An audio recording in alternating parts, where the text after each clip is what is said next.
Mémorandum de l'ANC.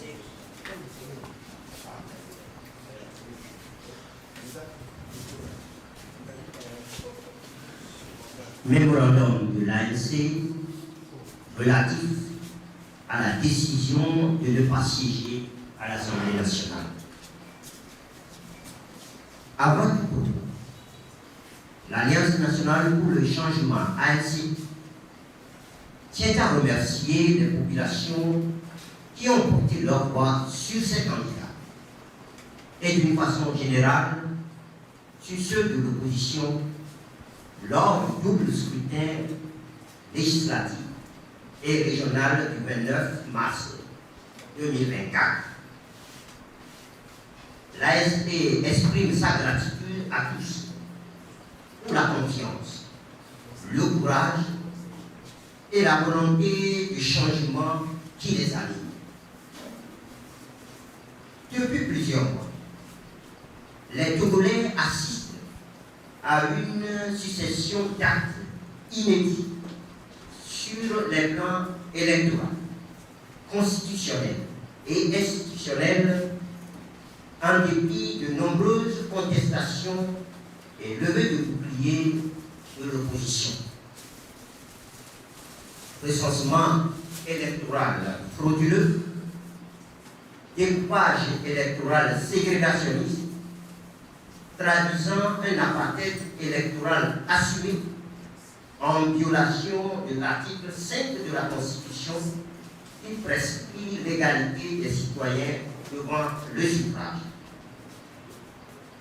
Complicité et carence des institutions en charge des élections, notamment la CENI, prolongation inopportune et illégale du mandat des députés sortants, multiples reports des élections législatives finalement organisées hors délai constitutionnel, achat de conscience et fraude massive, utilisation massive des moyens de l'État,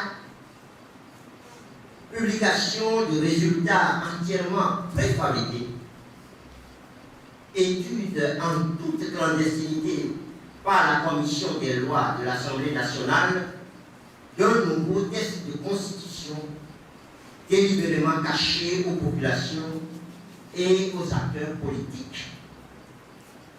Adoption en catimini du nouveau texte de constitution, promulgation subie de multiples traficotages ultérieurs avant publication au journal officiel. Ainsi, à la veille des dernières élections et en pleine campagne électorale, le parti au pouvoir brandit une nouvelle constitution sortie de nulle part, en toute violation de la constitution en vigueur, celle du 14 octobre 1992, en violation de toutes les lois de la République. À la lecture de la nouvelle constitution, il apparaît clairement que tout cet imbroglio, prétendument pour faire passer notre pays, le Togo, d'un régime semi-présidentiel à un régime parlementaire, présenté comme plus conforme à nos réalités et plus moderne, n'a en réalité qu'un seul objectif: consacrer le maintien d'un homme à la tête du pays, de l'État et de toutes ses institutions, sans passer par l'onction directe du peuple souverain. L'ANC n'a pas vocation à valider l'immoralité et l'indécence politique, ainsi que la culture de l'illégalité tranquille qui gouverne notre pays depuis plus d'un demi-siècle. Il est venu maintenant, plus que jamais, le moment de dire non et de réévaluer sans la moindre complaisance la position à tenir, les actions à mener dans l'intérêt bien compris des populations togolaises, engagés et mobilisés. Dire-nous, lorsque des choses anormales se présentent, du fait de ceux dont la mission première est de veiller à assurer la cohésion sociale en donnant l'exemple du respect scrupuleux de la loi, notamment la Constitution en tant que contrat social qui unit les populations. Dans le souci permanent de préserver la paix et la cohésion sociale et en fait de renforcer et de faire progresser et aboutir la lutte commune, l'ANC a toujours fait les concessions nécessaires, y compris celles qui, à l'évidence,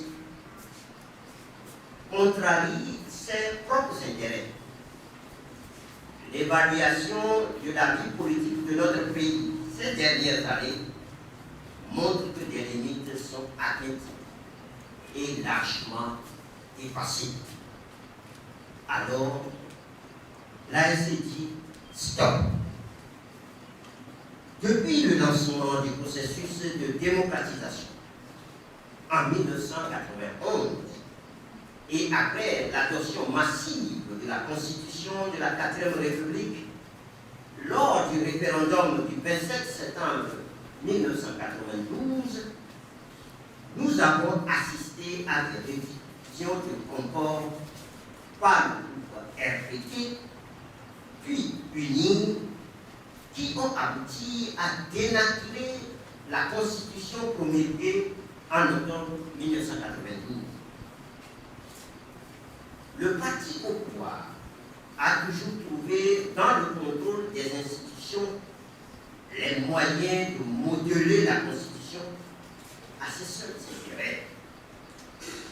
C'est ainsi que le 7 février 2005, par la suite du décès du général Eyadémans et au mépris de la Constitution, les Togolais ont assisté à Willy, à cette scène ubuesque où des officiers des forces armées, dans la pénombre d'une salle, vinrent faire allégeance à son fils, Faure Gnassingbé, qui le reconnaissent désormais comme leur chef, comme si l'armée était le dépositaire du pouvoir. De négociations en concession, sous l'égide des organisations internationales, il fut décidé d'organiser une élection présidentielle autorisant M. Faure Gnassingbé à faire acte de candidature, alors qu'une disposition de la Constitution, notamment l'article 150, dit ceci: tout renversement du régime constitutionnel est considéré comme un crime imprescriptible contre la nation et sanctionné conformément aux lois de la République. Le 29 avril 2024, le parti au pouvoir, afin de conforter le coup de force constitutionnel du 25 mars, a dépassé toutes les limites de l'acceptable en matière de fraude, de violence électorale et d'achat de conscience pour aboutir à la proclamation de résultats préfabriqués issus de décisions prises avant même le déroulement des élections. L'ANC estime qu'il est inopportun, inapproprié et mal fondé qu'elle siège dans une assemblée constituée dans de telles conditions. De fait, sans aucun regret et avec tous les remerciements pour tous les appels demandant au parti de prendre la place qui est la sienne et quelle place dans la nouvelle assemblée, l'ensemble, l'ANC n'y siégera pas. En effet, dès le lendemain du 12, l'ANC a estimé son régime l'échec total du processus électoral, ainsi que des résultats qui ne reflétaient aucunement la réalité du vote. Nous avons la ferme condition que les candidats proclamés élus ont été tout simplement et arbitrairement désignés en marge d'un décompte effectif et sincère des voix. Dans ces conditions, nous pensons que la règle de la représentation nationale n'a pas été respectée.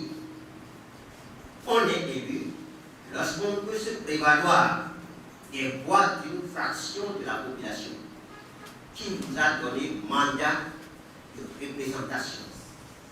La désignation ne peut pas conférer ce mandat-là. S'agissant de la nouvelle constitution, il y a lieu de relever d'emblée que son adoption ne respecte aucune règle, notamment celle fondamentale contenue dans la Constitution de 1992. De plus, la nouvelle Constitution est conçue et rédigée au mépris des règles qui organisent aujourd'hui le contrat social dans le respect du principe intangible de la souveraineté du peuple. Dans cette nouvelle Constitution, le président du Conseil est choisi par son parti et l'Assemblée nationale prend acte de ce choix. C'est ainsi que le président de l'Assemblée nationale prend acte de la désignation du président du Conseil choisi par son parti et la représentation nationale en est informée. Les autres membres de l'Assemblée nationale ne participent pas à ce choix.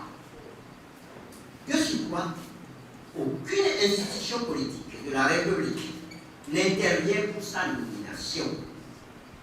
La vacance de la présidence du Conseil entraîne ipso facto la caducité de l'Assemblée nationale. Au nom de quoi et pourquoi le président du Conseil peut dissoudre l'Assemblée nationale et donc renvoyer également les députés élus sur les listes du parti qu'il a désigné.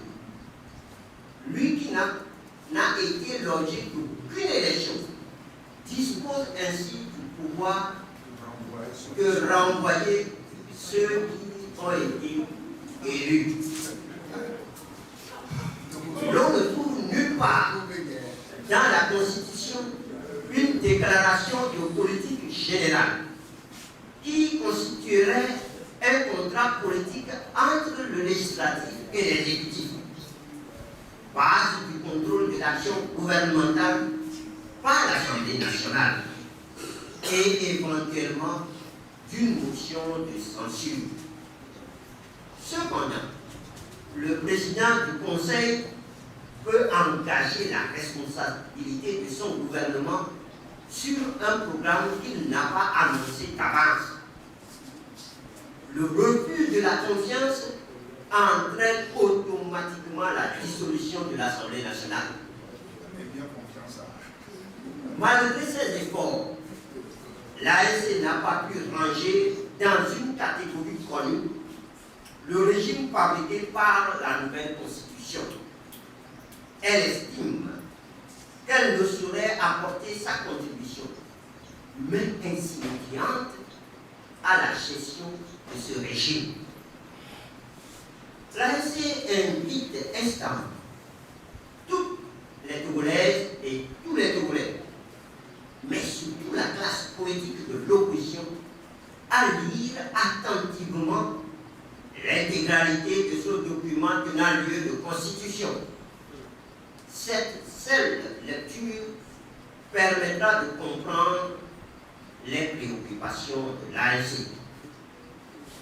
Ces quelques exemples parmi tant fondent les réserves expresses de l'ANC face à ce que le parti uni impose à notre pays et à son peuple. Voilà pourquoi, en toute responsabilité, l'ANC ne manifestera aucune présence dans la gestion de ce désordre politique et institutionnel. Ceux qui ont conçu, élaboré, soutenu et imposé cet ensemble de dispositions sans aucune cohésion, qui violent la règle fondamentale de la souveraineté du peuple, endossent une très lourde responsabilité devant la nation congolaise et devant l'histoire. Fait annoncer le 31 mai 2024 pour le Bureau national, le président Jean-Pierre Fabre.